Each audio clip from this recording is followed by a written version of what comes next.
السلام علیکم ورحمۃ اللہ وبرکاتہ اعوذ باللہ من الشیطان الرجیم بسم اللہ الرحمن الرحیم رب اشرح لي صدری ویسر لي امری واحلل عقدۃ من لسانی یفقهوا قولی وقل جاء الحق وزهق الباطل ان الباطل كان زهوقا۔ جنات جسم کے اندر کس وقت داخل ہوتے ہیں؟ عام لوگوں کو یہ پتہ نہیں ہے کہ ان کے کون کون سے مواقع ہیں اور کس وقت ان کو بہت ہی موزوں وقت ملتا ہے کہ یہ انسانی جسم کے اندر چلے جائیں، کیونکہ نبی صلی اللہ علیہ وآلہ وسلم نے فرمایا کہ ان جو جنات ہوتے ہیں، شیاطین ہوتے ہیں، یہ انسانی خون کے اندر حلول کر جاتے ہیں اور انسانی خون کے ساتھ یہ سرکولیٹ کرتے ہیں، یعنی جسم کے اندر جیسے جیسے خون گھومتا ہے ایسے ہی یہ جنات شیاطین گھومتے ہیں اور مختلف اعضاء کو بیماریوں کے اندر مبتلا کر دیتے ہیں اور انسان کو گمراہ کر دیتے ہیں۔ دوستو پوری ویڈیو دیکھیں، آپ کو بہت زیادہ فائدہ ہوگا۔ یہ بہت ہی اہم معلومات ہیں، ان کا جاننا انسانوں کے لیے اور خصوصاً مسلمانوں کے لیے بہت ضروری ہے۔ میں ہوں ڈاکٹر حافظ عبدالستار انجم، آپ دیکھ رہے ہیں رقیہ قرآنی ڈاکٹر حافظ۔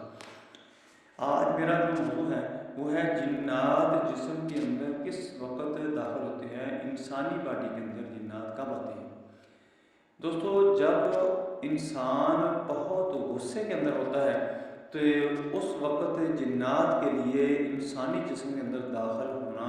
بہت ہی موزوں وقت ہوتا ہے، بہت ہی اچھا موقع ہوتا ہے اور وہ اس موقع سے فائدہ اٹھاتے ہوئے انسانی جسم کے اندر داخل ہو جاتے ہیں۔ اس لیے غصے کو حرام قرار دیا گیا ہے اور جب بھی غصہ آئے تو نبی صلی اللہ علیہ وسلم نے فرمایا کہ اس کو فوراً پی جاؤ اور جس کروٹ میں ہو، جس حیت میں ہو، اس حیت کو چینج کر لو،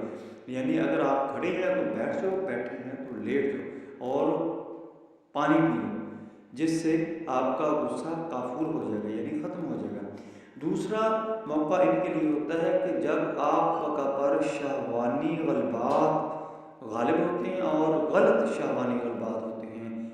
غلط شہوت ہوتی ہے، اس وقت ان کے لیے بہت ہی موزوں وقت ہوتا ہے اور اس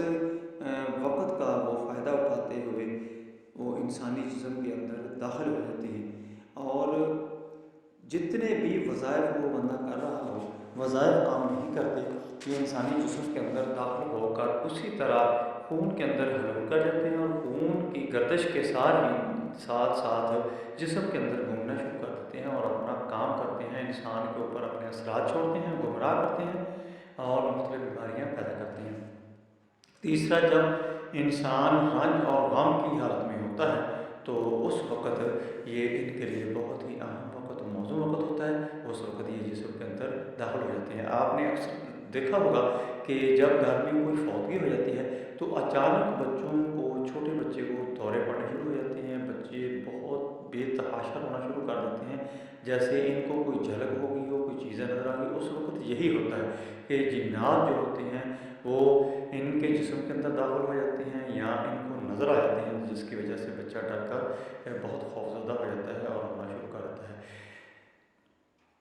جب ڈر اور خوف کے اندر بندہ مبتلا ہوتا ہے، ڈر کسی بھی چیز کا ہو سکتا ہے، اس وقت بھی یہ ان کے لیے بہت ہی اہم وقت، بہت ہی موزوں وقت ہوتا ہے کہ انسانی جسم کے اندر داخل ہو جائے اور اس وقت کا یہ فائدہ اٹھاتے ہوئے انسانی جسم کے اندر داخل ہو جاتے ہیں اور اسی طرح جیسے میں نے آپ کو پہلے بتایا ہے کہ خون کے ساتھ حلول کرنا شروع کر دیتے ہیں اور خون کے ساتھ انسانی جسم کے اندر گردش کرتے ہیں۔ گردش کرنے سے وہ مختلف اعضاء کو بیماریوں کے اندر مبتلا کرتے ہیں، انسان کو گمراہ کرتے ہیں اور اپنے اثرات اس کے اوپر چھوڑتے ہیں۔ اور جب ہم باتھ روم کے اندر جاتے ہیں تو اس وقت نبی صلی اللہ علیہ وآلہ وسلم نے فرمایا کہ یہ دعا پڑھ لیا کرو۔ انہوں نے ہمیں یہ دعا یاد کرائی، اللہم انی اعوذ بک من الخبث والخبائث۔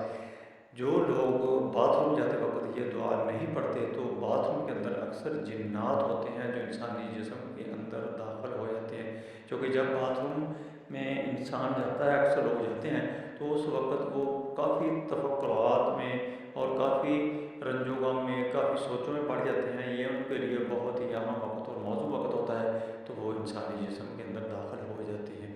دوستو اس سے بچاؤ کے لیے ان چیزوں سے بچیں، ڈر، خوف، رنج، غم اور اس کے ساتھ ساتھ شہوانی غلبات، جو غلط غلبات ہوتے ہیں ان سے بچیں۔ غصے کی حالت جو ہے اس کو فوراً ختم کرنے کی کوشش کریں، اور غصے سے حد الوسع کوشش کریں کہ آپ کو غصہ آئے ہی نہ۔ بات ہم جاتے وقت یہ دعا پڑھ لیں، انشاءاللہ آپ اس چیز سے محفوظ رہیں گے اور آپ کو جنات کبھی بھی نقصان نہیں پہنچا سکیں گے۔ اور صبح شام آپ سورت بقرہ کی جو آخری رکوع ہے اس کو 3 دفعہ پڑھ لیا کریں، انشاءاللہ آپ کو پھر ان کو موقع نہیں ملے گا کہ آپ کے اوپر اس وقت کا کوئی موزوں وقت جو ان کے لیے ہو وہ آپ ان کو موقع دیں کہ آپ کے جسم کے اندر داخل ہو سکیں۔ یہ اللہ کی برکات سے، قرآن پاک کی برکات سے آپ پر یہ ایسا وقت نہیں آئے گا کہ تمہارے یہ اتنی جسارت کریں، اتنی ان کے اندر قوت پیدا ہو جائے، جرت پیدا ہو جائے کہ آپ کے جسم کے اندر یہ داخل ہو جائے۔ اس لیے میری ان باتوں پر عمل کریں اور اپنا خیال رکھیں۔ اللہ حافظ۔ السلام علیکم ورحمۃ اللہ وبرکاتہ۔